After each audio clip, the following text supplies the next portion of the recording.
Hey, long time no see. This is gonna be a short video. I always say that, but I'm pretty sure that this time I'm gonna stick to it since I don't have a lot of time.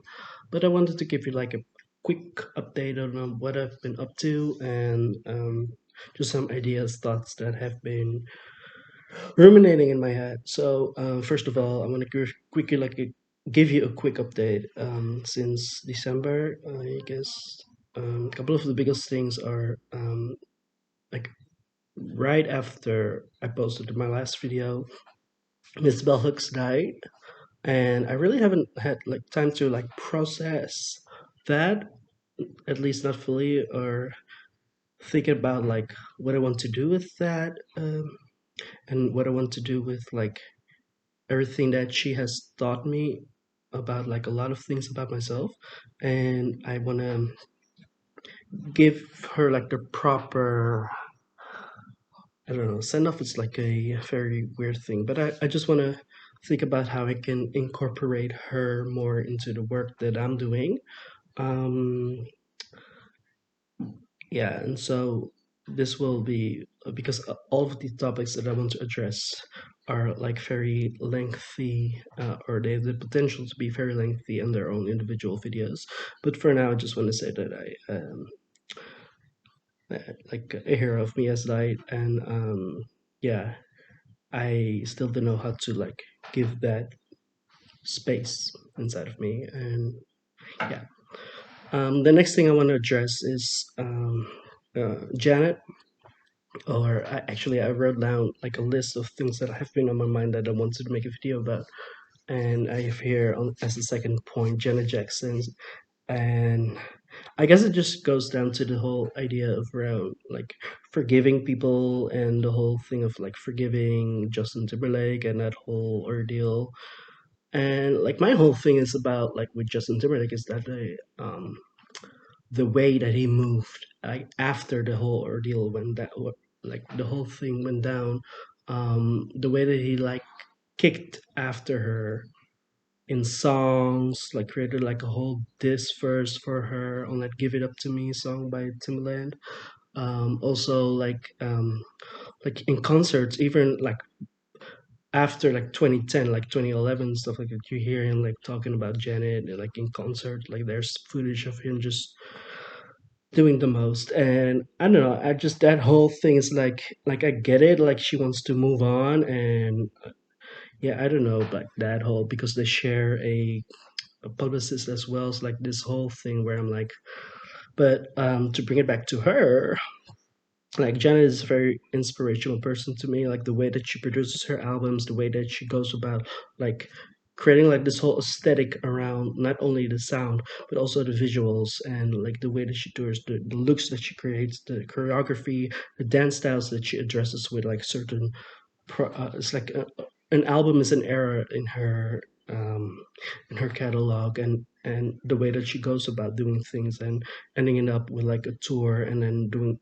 bringing that all together, and just that whole thing and that whole way of working. I also addressed this in my music in combination with solar punk videos. That is something I really look forward to, and that whole bullshit with like the Super Bowl like really put a damper on that. So I yeah, I just want to give my just gratitude, grace, and respect to Miss Janet Jackson, if you nasty. Um, Another thing that I've been really dealing with, and especially like late December and then in the beginning of the year, like throughout the winter, I've been really feeling a lot of anger, a lot of anger, all this pent up rage that has been boiling up inside of me. And just this frustration, because it starts with the frustration that I feel like I'm not moving forward in my life. And I feel like there's a lot of things that I could do and change if my mental health was in a better place. And also like this feeling of like really taking my time, doing things on my terms and on my time is really something that I've been confronted with. I don't know how I want to move on concerning like my mental health, like the way that I want to address the treatments. I've been waiting and waiting and waiting for the process and the treatment to start, but the waiting list is very long. And also, they early like January, it also came in that they're they're kind of assuming, but I feel like presuming that I may be autistic as well. The people in my surroundings don't really feel, and neither do I, like a clear like click when it comes to autism. Like I feel like there's some very important like dignifiers that I just don't match up with, and I feel that like are, I don't know. I guess it's easier like if you actually like know me and know the way I process things, and of course like just the trauma, the PTSD of me growing up, and the situations that I was put in, and the way that I had to maneuver and navigate space and conversations, that I really had to overthink a lot because saying the wrong thing could be detrimental. Um, and also where I don't know if I referred to this already in a previous video, but like I've really like gravitated, I guess, towards HSP, H, like high sensitive person. Like I feel like that applies to me very strongly.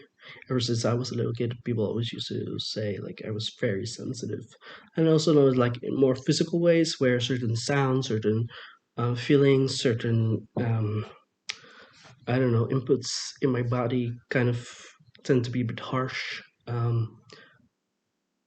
And I'm very aware of my surroundings and just a lot of things coming at me at the same time. So navigating like all these different things and all these different processes are it tend to be a bit overwhelming. And because that was something that I brought up, they kind of yeah, they're kind of thinking about me having maybe autism because they also deal with like a lot of things coming in at them, and so that is the main connection that they make when it comes to that. But we'll see how that pans out. Yeah, like I said, I was gonna make this video short. Um, there's been a couple of things pointing up. Some projects, some reworkings of projects. And I will address them in due time. But for now, I do want to say that um, these long form videos that I've been creating, or of just me talking to the camera, I want to use it as like a baseline for something more creative and more fun to watch. So, especially like throughout the whole of 2021 and now this video 2022, it has been mostly just me talking to the camera in long video form without any editing, any kind of cinematography moments, anything visually stimulating or whatever. And it didn't have any form. There wasn't any scripts, nothing. It was just a theme and then me riffing off or ranting or whatever the case was. And I want to rework that. I want to um, combine some things and use that as like a source material to create something new with that. And I will not, like I always say, I will not give you like a timetable of when this will happen because I'm just not, I'm not there yet. Like like I can't deal with that pressure. Um, but that's something that is coming up, and that's something that I am working on or laying the groundwork for. So definitely look out for that. Is there something else? happy 2022, right? It's been a crazy couple of months and years, of course, but especially like the war in Ukraine and all that happening, and like the end of the lockdown, and like just storms and bad weather, and just wild stuff. And people losing their minds, and like the Oscars and Will Smith, and do I care? No, I don't. So yeah, no, I'm gonna cut this short, and I hope to see you another time. I don't know when that will be, but like there are things bubbling up. Things are slowly, very slowly getting along. So this was it for now. I just wanted to give you guys like a check in, and just prove to you that I haven't died. And um, yeah, that's it for now. Okay, bye.